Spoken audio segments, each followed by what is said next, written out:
Change the volume using the bar in the top right corner.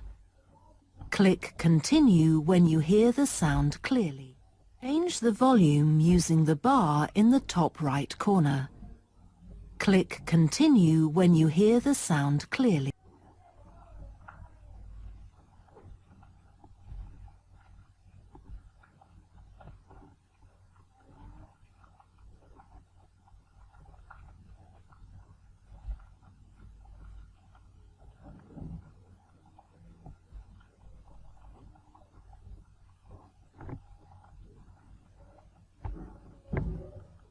Right, Judy. This week it's your turn to bring us up to date on your dissertation. So? I've finished the basic research and planning, and the first draft, and hopefully I can start writing the final version now. Good. Not everyone knows your subject, so you'd better introduce it. I've chosen to study everyday life in the East End of London in the early 20th century.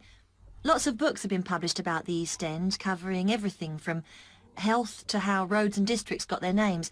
So you might think it's an obvious subject to pick, but in fact I was brought up there and I've always been interested in finding out how the area shaped my upbringing.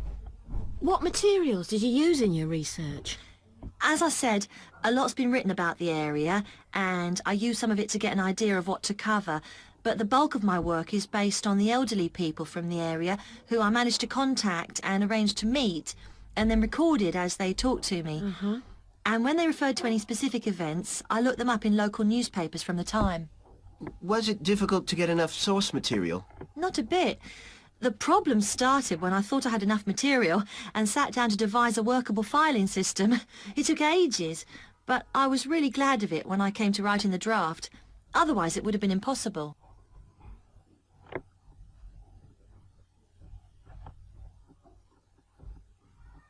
And we also hold regular events at the library. Do I have to book for any of the events? No, that's not necessary. When you come into the library, do make sure you pick up a copy of the guide to the library. Of course, anything you need to know, such as how the catalogue system works, you can ask any member of staff. But the guide does contain basic information about our services. It doesn't include things like the special events, because they always change, but inside you'll find a plan of the library showing where, for example, the reading room is. It also tells you about our cafe in the basement, though that's not open at the moment because of building work we're having done to install disabled lifts. Oh, and if you can't find what you want on the shelf, there's a section about how to reserve books that tells you what you need to do. Thanks. I'll remember to collect that when I... Good morning, everyone. Welcome to all our staff on this summer's Kids Camp. It's nice to see some familiar faces back from last year. Let's hope this year's camp is as much fun for the kids as last year.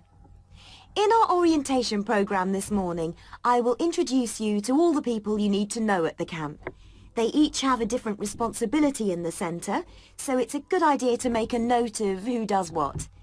Well, first of all, you all know me, Jill Andrews. I'm the coordinator here. The next person you need to know is Mary Brown. She's our accommodation officer, so she deals with all the housekeeping matters concerning both the children's dormitories and your own accommodation wing. Next, we have John Stevens, who is our catering manager, and he organises all the menus. If you have any special dietary requirements, speak to John and he'll do his best to accommodate you. We sometimes find that the children complain about not liking certain meals, so if there's a real problem, you should get John involved. Then we have Alison Jones. She plans all the excursions and does all the bookings for the tour buses, etc. Alison also accompanies the children on the excursions and is responsible for making sure that the same number of children return to the centre as leave it. Tim Smith is in charge of physical education. He'll organise the big athletics carnival that we have at the end of the camp. But he'll also plan the individual training sessions for the kids. We have to remember that exercise is one of the key features of this camp. Last but not least is our wonderful Jenny James.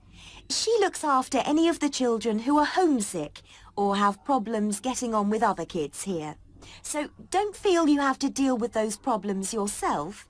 A chat with Jenny usually does the trick. You'll notice that this year we don't have a resident first aid person. Instead, we have a qualified nurse on call at all times should anyone fall ill.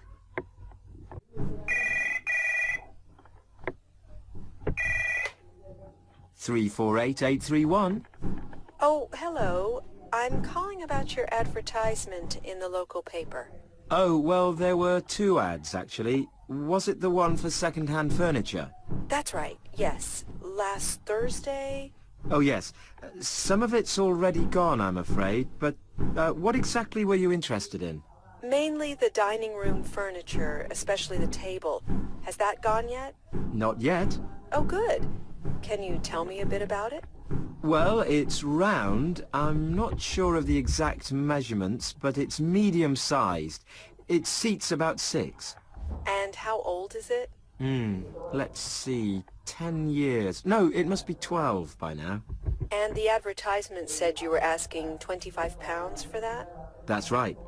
And do you still have the dining chairs? Yes, it's a set of 4 chairs. There were 2 more, but over the years a couple have disappeared. What are they like? Quite nice. They've got upholstered seats. You know, they're covered in material to make them more comfortable to sit on. That's green, but you could change it, of course, if you wanted something different. What sort of condition are they in? I'd say reasonable. They've had a bit of wear, and we're asking £20 for those. Right. And the other thing I wanted to ask about was the desk. Can you tell me roughly how long the top is, so I know if it'll fit in my room? Let's see, it's 75 centimeters high, I know, and the length's 1 meter 20, and it's 40 centimeters deep. It's got 3 drawers. The top one's got a lock, so you can keep your valuables there. And you were asking £50? Good afternoon, everybody, and thank you for giving me your time today. Firstly, I'd like to talk to you about a career in the fashion industry. Then about the kind of people we're looking for at Pacific Clothing. And finally, I'd like to tell you what we offer you if you come to work for us. All kinds of people work in a wide range of jobs in the clothing industry, from drivers to office workers and artists. At the moment, we're looking to recruit new staff from several professions. Right now, we're on the lookout for scientists, particularly to work with the dyes we use to colour fabrics. And to design the patterns and choose the colours which are going to appeal to consumers, we have a strong design team. We're not looking for any new designers at present, but vacancies may arise in future. However, at the moment, we are looking for engineers to work in the production department.